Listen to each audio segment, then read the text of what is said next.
Hey guys, it's Zeke. Drastic haircut, woohoo!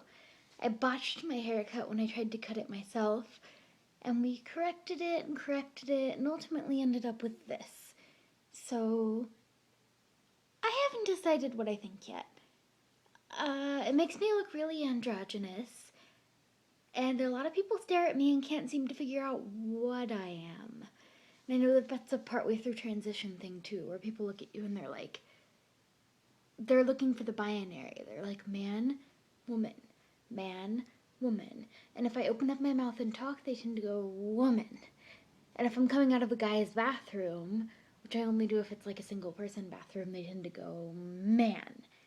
And I don't exactly identify as either.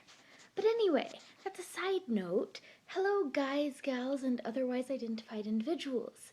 It's Zeke, and trigger warning for death, loss, depression, death of a parent in this upcoming video. So if you're not ready for that, this isn't the moment. I don't plan to make it all sad if I can help it. I just want to talk. Yeah. So I don't know if I ever told you guys, but my stepdad passed away. Sorry, my hand in the video there. My stepdad passed away really unexpectedly about 3 months ago of depression. And it hasn't been real up to this point, and it's starting to hit home. And things are really tough right now. But I want to talk specifically about the death of a loved one as a trans umbrella-y person who was not out to that loved one at the time he died. And I think that I know that I can't be the only one who's ever been in this situation. And I feel like in a lot of ways it makes it harder, especially with a parent. So here's what I mean. 1.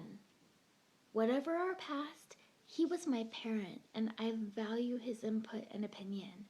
And even though I can try to guess what he would have said, and my mom can try to guess what he would have said, at least in this life, and I don't know what comes after this life or if there's an after, but at least in this life, I'm never going to hear it from him. 2, I feel like he never knew the real me. He never got to see me being free or expressing as I am, and my identity is transient. I don't think that this is who I'll be forever, and by that I don't mean that I don't think this will be my gender identity forever, or that I do, or whatever. I just mean I'm changing. I am fluid. Who I am now is not who I'll be in 2 years. But who I am now is more me, I think, than who I've been in the past.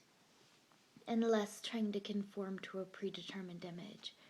And I wish that he'd gotten to meet that.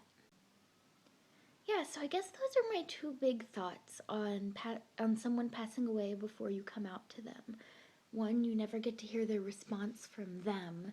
And 2, at least for me, it feels like they never got to know the real me, and that's hard.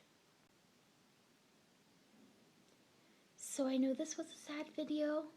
It's not all doom and gloom. I experienced so much reconciliation in my relationship with my stepdad over the year before he died.